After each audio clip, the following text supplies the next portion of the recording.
Welcome to Broadcasting Common Ground, the Deep Foundation Institute's podcast channel.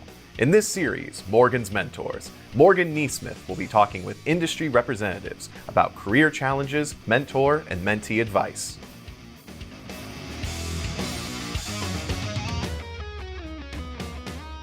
Welcome to DFI's podcast channel, Broadcasting Common Ground. I am Morgan NeSmith, and for the final time here in 2023, it is time to move the needle with our podcast on mentorship and careers in the deep foundation industry.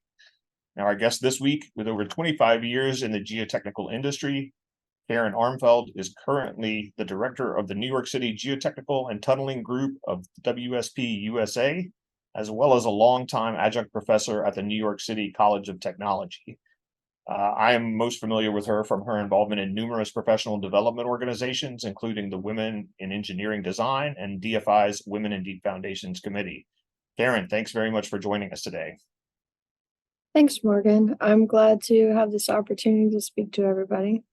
No, we appreciate it. I'm obviously a little bit familiar with your work and your background, but we always ask that you tell the audience a little bit about where you came from. I noticed in particular that when you started, I think it was at Penn State, you weren't necessarily in engineering, but then came to that maybe a little bit later. So I think we'd be interested in hearing how you got into engineering and your career leading up to becoming a director at WSP. You're right. Well, when I went to Penn State, actually, I went for microbiology, but didn't really pan out. So I switched to architectural engineering, and then I finished at Polytechnic University, which is NYU now. So principally, I do geotechnical design work, mostly major infrastructure projects here in New York City, marine projects, energy, rail projects, things like that. I'm a vice president and director with WSP. But I also spent 20 years at AECOM, where I was the geotech department manager for many years. Cool. And now it just so happens that by the time this airs or posts, this will have already occurred. But in a few weeks, I'll have the opportunity to see you speak on career development, specifically, I think, in GeoVirginia. Right. So I was interested also if you could talk a little bit about your involvement in these professional industry organizations and the topic of how you got into talking about and the importance of career development. Well, I was involved with ASE right from university. I was the president of the ASE chapter. And then when I started working, I was involved in the ASE YMF for many years. I ran the intern program at ASE at AECOM, and I really, since I started, been involved with different types of career development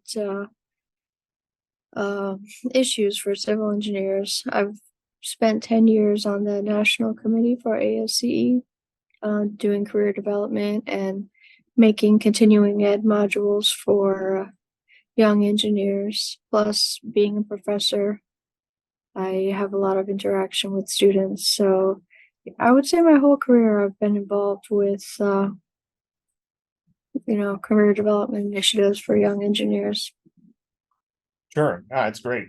Now we sort of roughly entered the industry at about the same time. Let's just say some number of decades ago for both of us.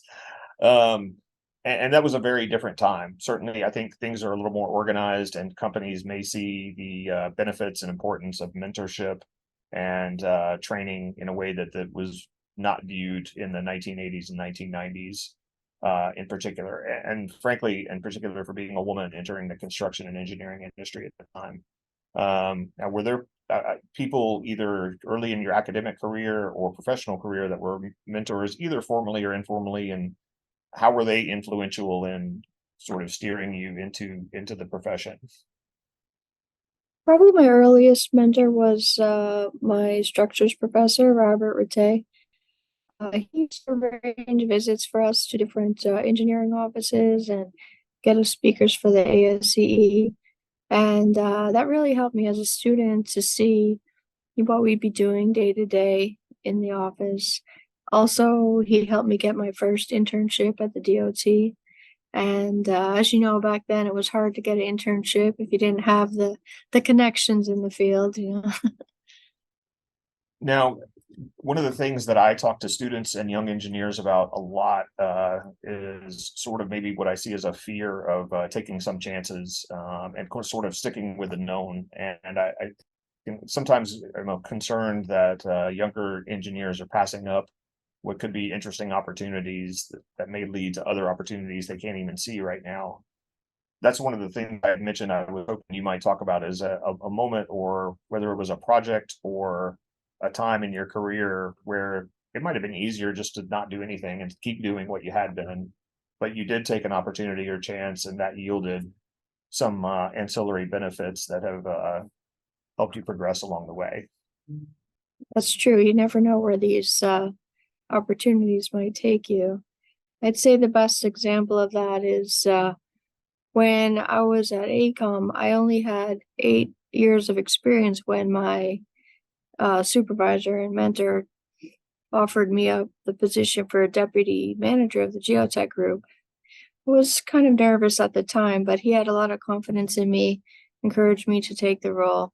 And taking that role really helped me strengthen my communication skills and organizational skills. And I'd say that move really helped jumpstart my career at AECOM. Cool. And as we touched on a little bit earlier, I think, at least from what I've seen, companies are starting to view mentorship and their responsibility to equip their team members for success in a very different way than maybe they did some number of decades ago. You've been in a leadership role now at WSP, but as you described earlier, career development has been something you've been working on throughout your career in terms of talking to other engineers about it. What do you think it's fair for an young engineering staff member to expect, maybe even the word is demand, from a company in terms of development and support? I mean, in the old days, you had your supervisor and hopefully he was knowledgeable and hopefully he was willing to teach you everything. But nowadays, there's a lot more opportunities for young people to grow their own career in addition to what they're learning at the office. Lots of webinars, e-learning, engineering society involvement. So these days, you can pretty much learn any engineering topic that interests you through these avenues. But I'd still say the most valuable approach to learning is through your project teams.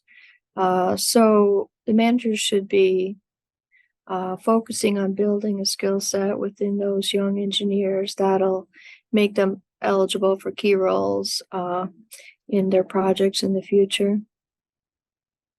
You think it's helpful, and maybe it depends on company size and structure, but should that be a formal arrangement, or can that be successfully done by a manager, even if it's not a formal mentorship or a formal training program within the company?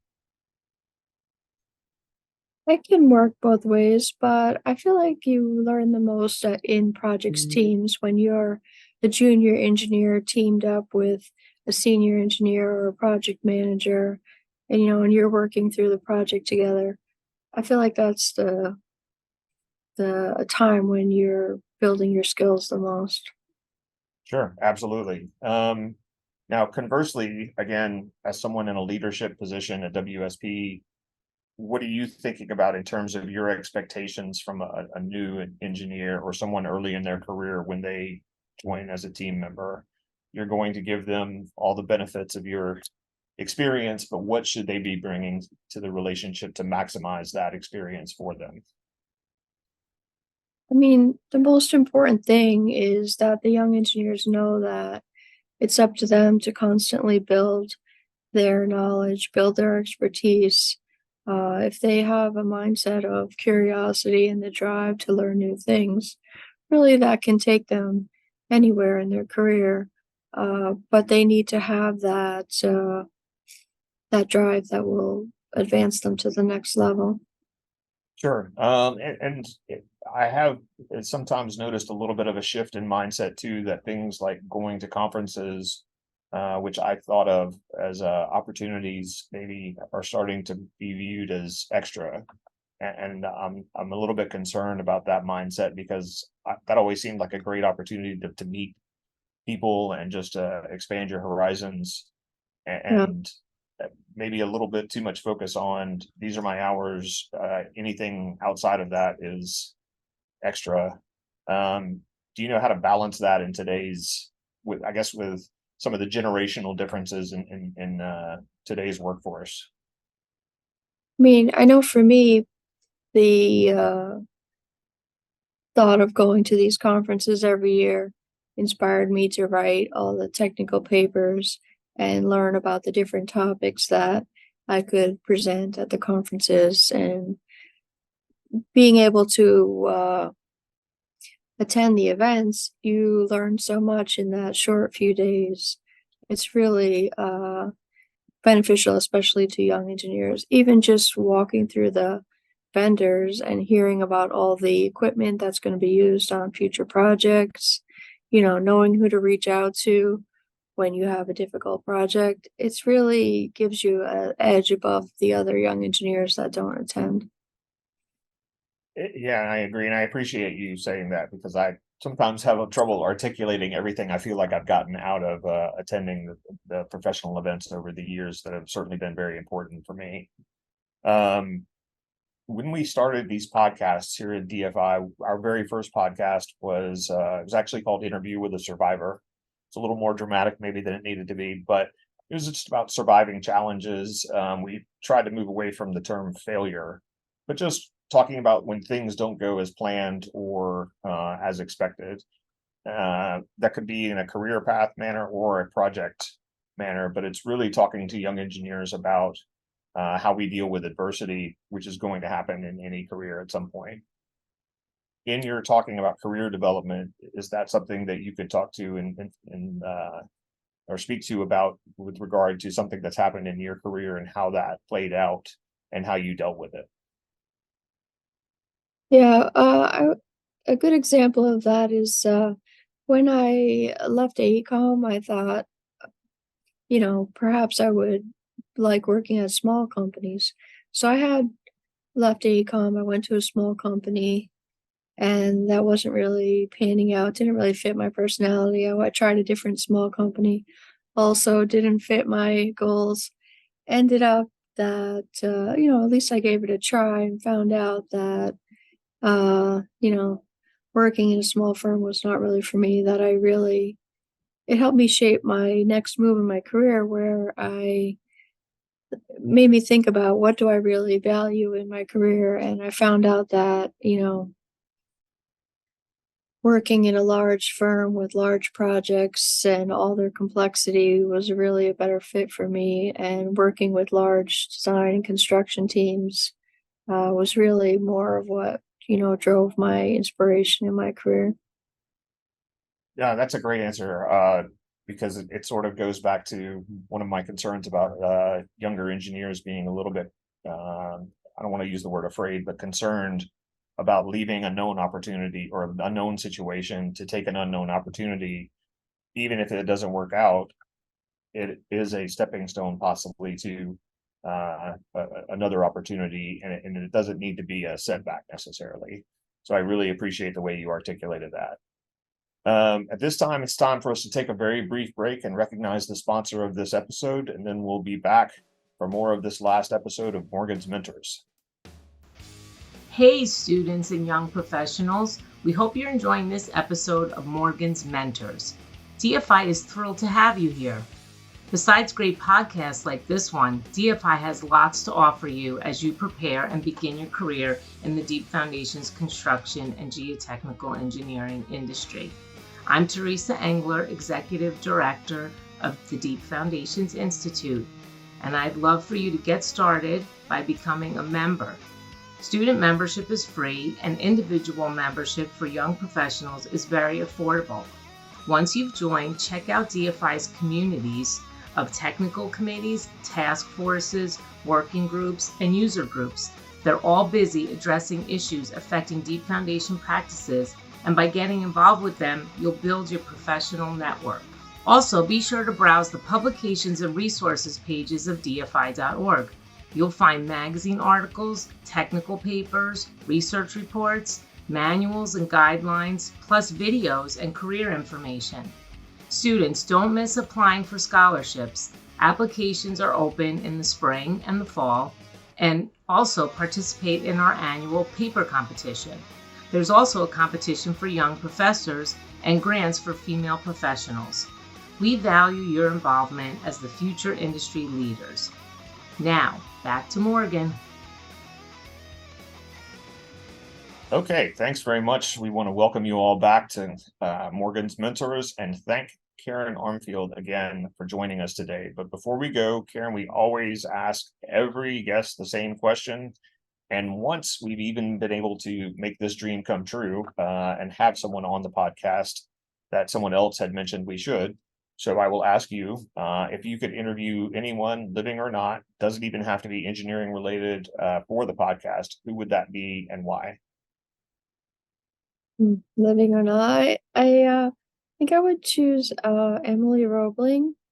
The Brooklyn Bridge was one of the New York City's first large infrastructure projects, and after her husband fell ill, she took over all of the engineering duties, running the day-to-day construction for over 10 years, which is kind of amazing thinking of the fact that it was back in the late 1800s. So if we could interview her, it would be great to hear her insights.